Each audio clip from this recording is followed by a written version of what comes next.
శ్రీ పుట్టి శ్రీరాములు నెల్లూరు జిల్లా కావలిపట్నం కావలి మున్సిపాలిటీ పరిధిలోని 16వ వార్డు దివ్యాంగుల కాలనీ నందు దివ్యాంగులకు కేటాయించిన స్థలాలను ఇతరులు ఆక్రమిస్తున్నారని, అక్రమ కట్టడాలను నిర్మిస్తున్నారని కావలి మున్సిపల్ కార్యాలయం ఎదుట దివ్యాంగుల నాయకుడు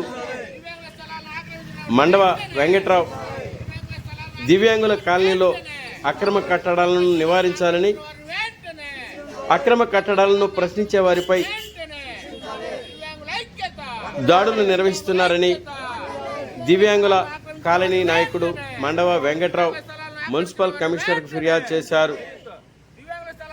పై కార్యక్రమంలో 16వ వార్డులోని దివ్యాంగులు మరియు స్థానికులు పాల్గొన్నారు.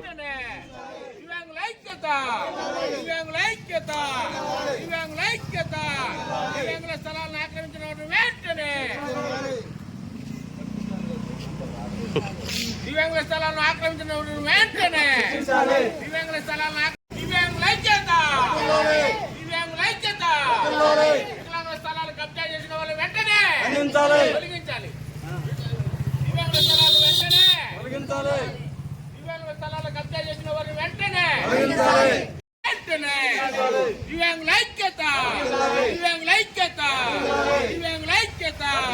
దివ్యాంగుల స్థలాలను ఆక్రమించిన వారు వెంటనే దివ్యాంగుల స్థలాలను ఆక్రమించిన వారు వెంటనే దివ్యాంగుల స్థలాలను ఆక్రమించిన వారు వెంటనే దివ్యాంగుల ఐక్యత దివ్యాంగుల స్థలాలను ఆక్రమించిన వారు వెంటనే దివ్యాంగుల స్థలాలను ఆక్రమించిన వారు వెంటనే దివ్యాంగుల ఐక్యత. చెప్పు, సమస్య చెప్పు.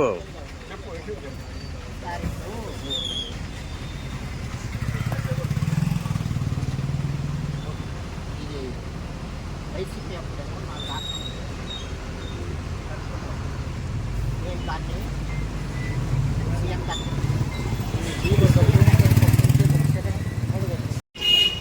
కొన్ని స్థలాలు అమ్ముకున్నారు, కొన్ని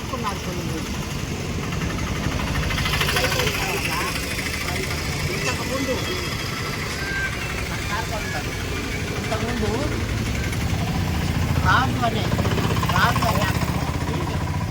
అతను ఆ పార్ట్ మొత్తం అమ్మేశాడు. అప్పుడు డాక్యుమెంట్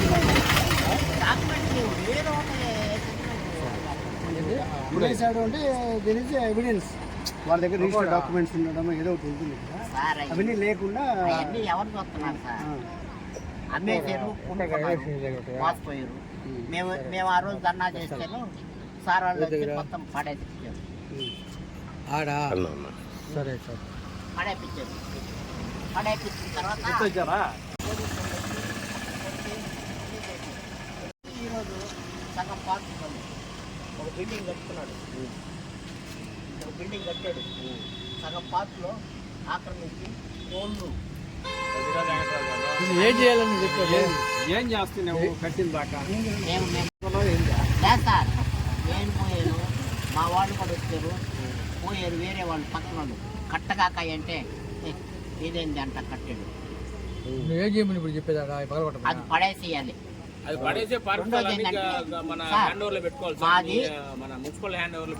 వర్షం పడితే నీళ్లు ఫుల్గా మేము అటు ఇటు పోలేము, రోడ్లు లేవు, మాకు రోడ్లు. తర్వాత కరెంటు ట్రాన్స్ఫార్మర్ శాంక్షన్ అయింది, ట్రాన్స్ఫార్మర్ పెట్టి కొన్ని స్తంభాలు వేస్తే మాకు కరెంట్ వస్తుంది. కరెంట్ వస్తే వీధి లైట్లు వేస్తే మీరు మాకు ఇబ్బంది లేకుండా ఉంటుంది. ముందు కరెంటుకి మీరు కరెంట్ ఆఫీసర్లకు ఒక ట్యాక్టర్ మీరు ఈ డబ్బులన్నీ ఒక లైన్ వేసి లాస్ట్ గవర్నమెంట్ ఈ లాస్ట్ బిఫోర్ లాస్ట్ ఆ ప్రభుత్వంలో చివరిలో స్తంభాలు వేసారు, వైర్ లాగలా. కానీ స్తంభాలు వేసి కట్టి ఈ మధ్య వచ్చినా మళ్ళీ వైర్ లాగారు. ఒక లైన్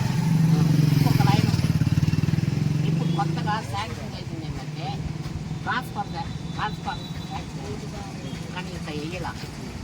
అది ఏంటంటే ఇలా ఒత్తిడి వస్తేనే వేస్తారు, కానీ లేకపోతే ట్రాన్స్కోవాలి. అది అధ్యక్షుగా ట్రాన్స్ఫార్మర్ వేసి ఒక లైన్ స్తంభాలు అది మీరు మున్సిపాలిటీ వాళ్ళు కట్టాలి సార్. మేము అడిగితే మీరు కట్టాలి సార్. మేము ఎట్ట కడతాం? మేము కట్టలేదు కదా. ట్రాన్స్ఫార్మర్ శాంక్షన్ అయ్యిందని చెప్పి చెప్తున్నాను. నేను మీకు కూడా ఫోన్ చేశాను సార్. నగరం చేసింది ఏంటంటే ఆడేదో ఒక బిల్డింగ్ కడతారంట, గవర్నమెంట్ది కాదు అది, స్థలాలు ఇచ్చిన స్థలాలు, అది ఫ్లాట్ నెంబర్లు ఉండేయని చెప్పా. ఏవో నాకు తెలియదు వెంకట్రావు, అది గవర్నమెంట్ ఆడొక బిల్డింగ్ కట్టాలంటే మాది ఆక్రమణకు గురవుతుంది. పెద్ద స్థలం ఉంది, చాలా అరెకరా దాకా ఉంది. చెప్తా, సార్ వస్తానన్నాడు. కట్టిన మాత్రం తీసేస్తాం, సమస్య లేదు. కట్టిన మాత్రం ఇచ్చేది అతను వస్తే పట్టుకొని. నా పేరు మండవ వెంకట్రావు. నేను తెలుగుదేశం పార్టీ విభిన్న ప్రతిభావంతుల రాష్ట్ర ఉపాధ్యక్షుడిని, కావలి దివ్యాంగుల కాలనీ ప్రెసిడెంట్ని, వికలాంగుల హక్కుల వేదిక జాతీయ ప్రధాన కార్యదర్శిని. ఈరోజు మున్సిపల్ కార్యాలయం ఎదుట మీరు నిరసన ధర్నా తెలియజేయడానికి గల కారణం ఏంటి? మేము ఈరోజు ముఖ్యంగా ధర్నా చేయటం అనేది ఒక దురదృష్టమైంది. ఎందుకంటే వికలాంగుల కాలనీని కొంతమంది సకలాంగులు ఆక్రమించుకుంటూ ఉన్నారు. వైసీపీ ప్రభుత్వం నుంచి ఈ ఆక్రమణలు జరుగుతూనే ఉన్నాయి. తెలుగుదేశం వచ్చిన తర్వాత 2 సంవత్సరాలైనా ఆక్రమణ ఆగలేదు. ఇప్పుడు తెలుగుదేశం ప్రభుత్వం వచ్చిన తర్వాత ఈఆర్ఓలు ఈఆర్ఏలు ఆక్రమించారు కొన్ని. ఆ వైసీపీ ప్రభుత్వంలో కొంతమంది ఆక్రమించున్నారు. వాళ్ళందరినీ తొలగించమని మేము ఎన్నిసార్లు చెప్పినా కూడా ఇప్పటి వరకు తొలగించకపోగా, ఇప్పుడు ఒక టీచరు, ఒక ఉపాధ్యాయుడు, ఆయన పార్కు స్థలాన్ని పేరు రాజు అనే అతను పార్కు స్థలాన్ని సగం వరకు ఇప్పుడు ఆక్రమించాడు. ఇంతకుముందు పూర్తిగా ఆక్రమించి అమ్ముకున్నాడు కొంతమందికి.